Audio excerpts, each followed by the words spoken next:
Governance Watch, Joseph Kioko is a public policy analyst or expert, if you like. And we also have Richard Tuta, who's a security analyst. Gentlemen, we were talking about the security situation in the country. The issue of protests came up, and the argument was, should Kenyans who want to protest be going to the police like the law stipulates, or should the police just be offering security for them once they go out? And I left it at Richard Tuta. There's something you were weighing in on. You see what is coming out clearly. It depends with whom you ask. You ask the police today, they will tell you that what they have been dealing with for the last 3 days, they have been dealing with isolated cases of criminal gangs.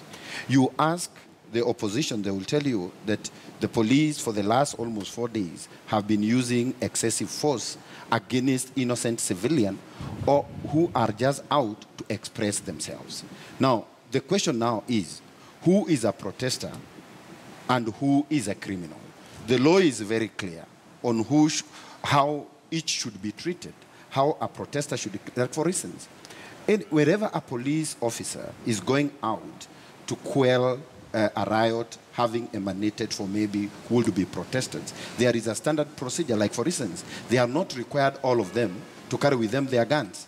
They are only required to carry baton, and maybe one officer or two amongst themselves to have a gun in case there is an eventuality whereby they are required maybe to neutralize one value target within the demonstrators themselves. But when police officers are out to go and deal with the criminal gangs, then they are also required to prepare themselves in a manner that they can deal with those gangs. Now, the question now here is, are the police officers dealing with the criminals or are they dealing with the demonstrators? Because as per the law, it is required for you before you go out and demonstrate. There is that what the law says. Like for instance, it is a requirement for you to go and alert a particular officer in charge of that particular jurisdiction, whereby you will state categorically which route are you going to follow, what will be the time, how many people do you expect. Those are the requirements as per the law. When police officers are dealing with criminals again, there is that which they are required of them to do. Remember, police officers, their work is just to apprehend criminals, not to punish criminals. Punishing comes in by when now you have to go to take them to the court. But here is a situation whereby people are asking, even if these people are criminals, is this the way that they should be treated? The problem is that we have entrusted the forest, is like entrusting a forest to monkeys. The people who are talking, NASA, the police, and various government agencies, remember they are players into this. So you may not trust exactly what they want us to believe. And this is now where we require other organizations, government entities, like for instance IPOA. Let IPOA come out and say, yes, every case that has been reported will not go uninvestigated and appropriate action to be taken against those cases. So the situation right now, the police is being accused of using excessive force on some demonstrators, but we also have a situation where these demonstrations are infiltrated by gangs. So how do we strike the balance? Quickly, because I need just have to comment on it. This issue of excessive force has always been a subject of debate, not just in this country alone.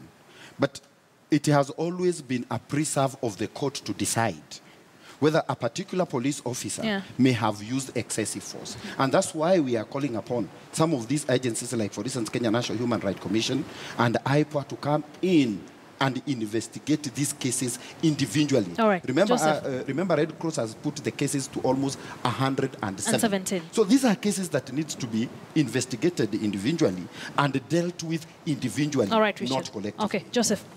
It may have a different approach. We can choose to be reactive. Let's wait for drama. Then we follow what Tuta is saying. That's being reactive. That's where we all are today.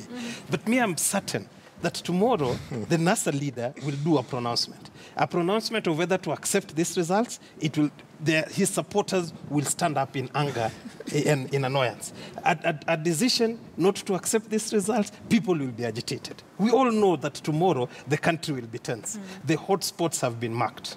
My question is, do we all wait sit, wait to what happens. Then we come here and analyze and follow the procedure. So how do we handle it my argument is very simple. My argument is very simple. Both actors must stand up to be counted. The NASA brigade needs to start a process of notifying police on the areas that have been identified as hotspots. I know Kisumu will be problematic. I know Migori will be problematic. That in these areas, when our supporters come out, let them be allowed to in this particular, so that they express their frustration in a manageable manner. Is it theoretical? I don't think so. Has it been done before? No. Should it be done? Let it be attempted so that we see outcomes. The other alternative is to follow this path. We wait for Baba's statement, which will be done. Then the country erupts. Yeah? Then we will all be chaos, and we will be saying, let us now investigate the causal effect of what has happened. If we become proactive, even the proactive people within the police need to start reaching out. And I like what you said about IPOA. Start reaching out to the NASA brigade and start showing them these are alternatives which are available that we want to pursue, so that your demonstrators and your supporters, exercising their democratic will, voted for you and now want to express displeasure on the outcome. We want to manage that process of them demonstrate. And we see it doesn't hurt being proactive. That's my argument, and that's my approach on this Kevin, matter. for you, is it being reactive or proactive? In my view, everybody has to take responsibility, including the demonstrators. Akisa, I have organized demonstrations before, very peaceful. And we have been able to meet the objectives of those demonstrations. 13 of them, and 7 we had police escorts. We indicated what time we were going to start and when we were going to end. And before the demonstration, the gang leader, like myself, called all the people. And we had an agreement. We said, please make sure that you know each and every one of us who is here. If there is going to be any eventuality in a case where we are going to be infiltrated, let us know who is doing the infiltration. So you are able to mark your people, and you're able to actually identify the leaders, those who stand at the front, those who stand at the back, and those who stand on the sideways. Now, in the case of NASA demonstrations, in my view, you'd not even expect that the leaders would go to the police, because it is expected that you're going to have huge crowds, you're going to have people coming in to infiltrate. My only appeal to these good young men and women is, do not break into somebody's shop. So what, it wouldn't be really necessary for NASA, if at all they're going to engage in protests, to notify the police officers, because it is obvious that they are going to receive crowds? The police know. My biggest concern is how is the police supposed to react? Because the police are also Kenyans like all of us. And in the past, we have seen police officers engaging with citizens. Last night, I saw police officers engaging with citizens, Yes. and just having a good discussion, a good dialogue to be able to generate peaceable outcomes and influencing processes that then even change the attitude and actions of citizens. But we also have cases where 9-year-olds have been, their lives have been taken out by what has been termed as stray bullets. Which now institutions like IPOA need to come in. And I feel very disturbed when senior police officers like the Nairobi County Commander come out and they talk like this, like they are coming from another different part of this country. I think it is a shame to Kenyans for us to have leaders who are really representing... But the problem is twofold. The problem is twofold. The Kenyan police have not been prepared to handle a situation where they are 50% or 45% of the country does not support the president. They're not prepared. They still. So why are they not prepared? They still see as these a country, people. we expect that they would be. They and I would like the security analysts They to still talk. see. Okay. They still see that the demonstrators are enemies. Yet, in truthfulness, these demonstrators are venting out their anger. They are not criminals. That kid who was shot was not a criminal. That life of the 3/4 of the people who have been shot and maimed in these things are not criminals. And it is wrong for us to demonize them and call them criminals, yet they are exercising their constitutional right to picket and their constitutional right to Let's just hear from Richard demonstrate. first. Richard, something interesting has come out here that the police is not prepared. It is very unfortunate that that little girl had to go that way. But one thing that we must also realize is sometimes when you are charged with the responsibility of security, sometimes good intention brings about unintended outcome. So anyone who will be investigating the case of that little girl in Mathare will also be looking at the case of, could it have been intended to happen that way? So far, we don't know who did it. Because according to what the county commander said today, is that it might have been a case of another criminal who did it. From another perspective, somebody tends to believe that it might have been a case of the security agency itself. And that's why I said, to put some of these matters to rest, the only institutions that has got some credibility at this juncture is the one that I had mentioned, IPOA. And the most unfortunate thing is that up to now, either by default or by design, IPO has not talked. But do you agree with Joseph that a big chunk of our police officers are not really prepared to deal with what they're facing right now, where almost half the country is venting? I don't know what, with all due respect, I don't know what Joseph means by prepared. Because as it is, remember, police officers, you don't just wake up in the morning and become a police officer. You cannot just walk into Kikomba Market and buy a barret today and purport to be a police officer. It's a process. It is a process. And that process is eventually aimed at preparing them through what they are going through currently, to what they are going through currently. So the issue of being prepared or not being prepared does not arise. Maybe the only thing, at some point, they are constrained not to act or not to overreact. But what I will urge the police to do currently is that they should know when to be a lion and when to be a fox. When to be a lion to scare away the wolves, that's the issue. And when to be a fox to unearth all the traps. Because the most unfortunate thing... Is your point that's the point. They don't know when to be wolves and when to be... What is the other word you use? That adjective truly summarizes the Kenyan police as it is today. Okay. All of us, somehow, when you go to Mathare, you feel these people want to loot. Yet maybe there's a genuine case of venting on democracy issue. Okay, Kevin. In my view, I believe that the police has the capacity to engage with even these very aggressive demonstrators, because it is not right for anyone. Because I look at our police officers and they look extremely responsible. In fact, Kenyan security institutions have been ranked among the best in the world. And I want to appeal to the police, the security agencies, to reconsider before you take an action, before you pull that trigger. Please think about the after effects. Where are you targeting it? Because I want to believe that even as we await for tomorrow, it is expected that there are bound to be demonstrations all over. But how is regardless of what decision exactly takes? People, if they say we are conceding and it is from Baba's mouth, they will come and say, oh yeah, Asha Sema. So we celebrate his concession.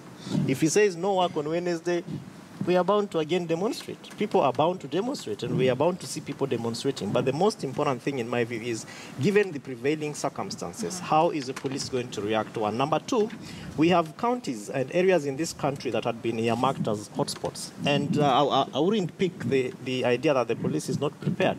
And the IG and the security infrastructure came out and said, we have this number of police officers. Let the county commanders and the county commissioners just know who is going to be deployed in what area. So that then we also make the work of institutions like IPOA and KNCHR very easy, in the sense that we're able to identify who is picking a bullet from what store and how are they going to use it. Because I feel very aggrieved when I see fellow Kenyans being mistreated the way it is happening right now. Yet they're just people who are minding their own business. And that's our prayer, that Kenya will get back to normalcy so that we are able to just go ahead and mind our own businesses. I want us to pick a point that Richard earlier raised on what we've seen on the social media since Kenyans took to the polls, and yesterday night was the height of it all. And Richard says that there is a vacuum, and that's why everyone is relying on the social media for information, alarmists or not. And you said that you've gone to a number of these areas and there was nothing. But our reporter on the ground has spoken to a number of people who say there was something. So who's saying what? Akisa, as your reporter was giving the statement, I was talking to a young man in Mathare who was just cruising over to Dandora, because reports had it again this morning that Dandora was bound to blow. And he said, no, we are okay. I explained to the gentleman, tuko hapa KTN, lakini mwenzako anasema ya kuwa kuna vurugu. And he said, I don't know what he's talking about. And of course, even earlier in the morning, we saw KTN News sending reporters to Kibera and many other parts of the country.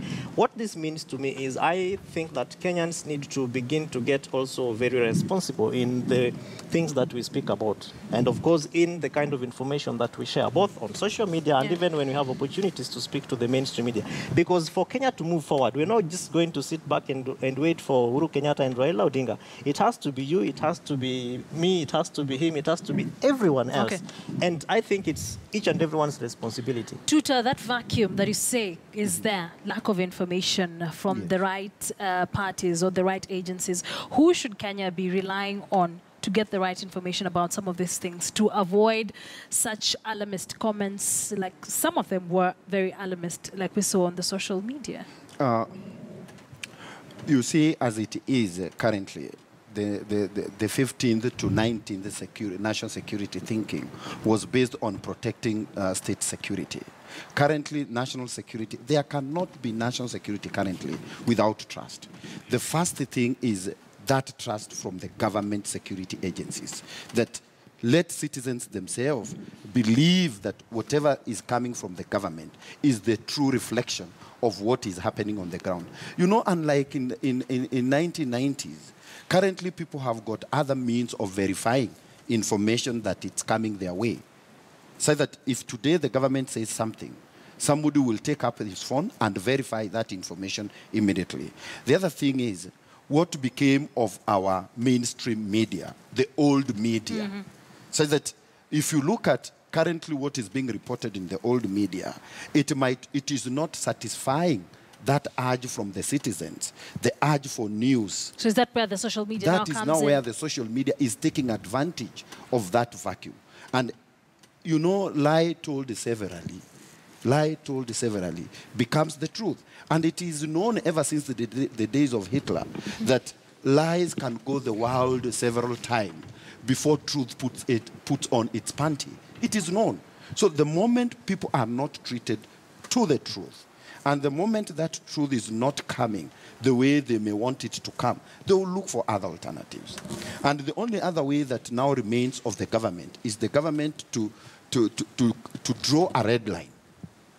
If this is a distress call, then we are going to allow it. But if it is an alarmist, remember the laws are there. So how do you decide whether it was really a distress call or an alarmist post? But if you raise an alarm and it turns out to be false, the government now should come in and ask. You may have had some good intention in raising that alarm, but you may have had some other motives behind raising such an alarm. And these are issues now we want to see the government, like Kyoko is saying, we now want to see a government which is proactive on that end.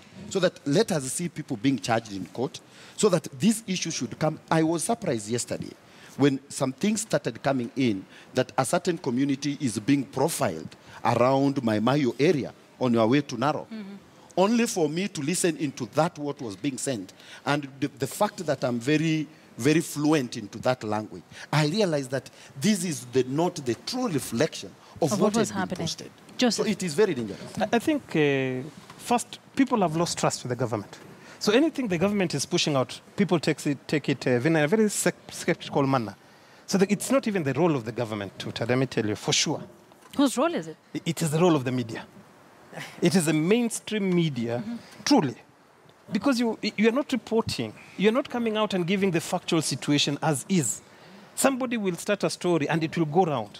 If you dedicate some few hours in a day to demyth these things, to debunk these stories, so that people know, yes, I saw this image on WhatsApp, but then here, according to this explanation coming from KTN, which we trust as an authoritative source of news, this is a myth, and it didn't happen. But even but looking now at... we've moved back. You see, what happened is a theory was waxed that the mainstream media is supporting Jubilee. Yeah? The mainstream media does not want to report the true situation on the ground. And the mainstream media cowed And in the process of cowing, the extremists, people with conspiracy theories, have come to the center of it. I believe the mainstream media is finding itself in a catch-22 situation where you're damned, don't do your damned. But you don't report on it. It doesn't negate. It does but not. now the question, when you do, which is a lesser evil now? It does not negate. Which is a lesser evil? That's the question. My argument is, it's not even about reporting. My argument is doing a fact-based, a fact check on some of the stories that are going around. You need now to move from being neutral, yeah, to be an impartial arbiter on this matter. Because this story has come. This story is not factual. We have called these people. We've done so much. We've sent our reporter to that site, and we discovered that this story is not So real. for you, this vacuum is blamed on mainstream media? This vacuum is media, because you've just been pushed to a corner, and you've accepted that push. For me, Kevin does not seem to agree I with don't you. see the government playing any role. This thing is a media thing. Yes. It's created in the social media and social platform. The mainstream media needs to take charge. But even before Kevin comments, I believe we have agencies like the National Cohesion and Integration Commission, and they have been threatening to crack the whip on some of these people. Actually, those are the ones who are making the situation worse, because they appear to support the government. They should not play any role in this thing. Are you sure, Kisa, today, the example that I've always been giving, are you sure that National Cohesion can come in today and tell Kenyans good night and they proceed to sleep? They can't. Before elections, there were lots of reports about electoral preparedness. And it's in my view, it's quite unfortunate that we were prepared until the date of the pronouncement of the presidential results, and then everyone went back to sleep. Yes. And so all these things that are happening, in my view, are more or less taking us by surprise, which should not have been the case. And so what I think, insofar as this gap is concerned, is let Kenyans just be responsible, whether it is mainstream media or social media or whatever sort of media, because even your good journalists who are doing an excellent job out there in the field, they are talking to people. You know, these people are sources of information. And sometimes, as live as it may be, it's hard for them to verify the reality and the viability of that kind of information. But my appeal is, when you're given that microphone to speak, Kevin, what are you talking about? I would like us to come back to that. I understand that President Uhuru Kenyatta is currently addressing the nation. So let's just cross over there live and listen in. And feel that they are not willing to accept. There are also constitutionally laid down procedures that they can use to be able to express their dissatisfaction while allowing the many millions of Kenyans who wish to continue with their normal life to do so. And mine is really just that appeal. And the police are willing and ready. Say you want to have a demonstration in this place at this time, organize it with the police. You don't need my permission or Jubilee's permission. It's there in the law. Just do it peacefully, orderly. Don't interrupt the lives of other Kenyans, and express your view. That is allowed, and nobody has a problem. But as a government, we will not allow loss of life, destruction of property, and looting, because many, many millions of Kenyans also are desirous to go about their business as before. So really, we are just here reviewing issues. We've had an opportunity also to have a session with the Assumption of Office Committee, and they've given us their briefing. And I'd also like to take this opportunity to congratulate our fantastic team in London for the great pride and joy they have given many millions of Kenyans, coming second in the world. The races yesterday were fantastic. Congratulations, Team Kenya. Pongezi, asanteni sana. Sina mengine, tuwashukuru wa Kenya. Turudi kazini, tuwe pamoja, tuwe na amani, tuendeleze taifa letu la Kenya pamoja. Asanteni sana.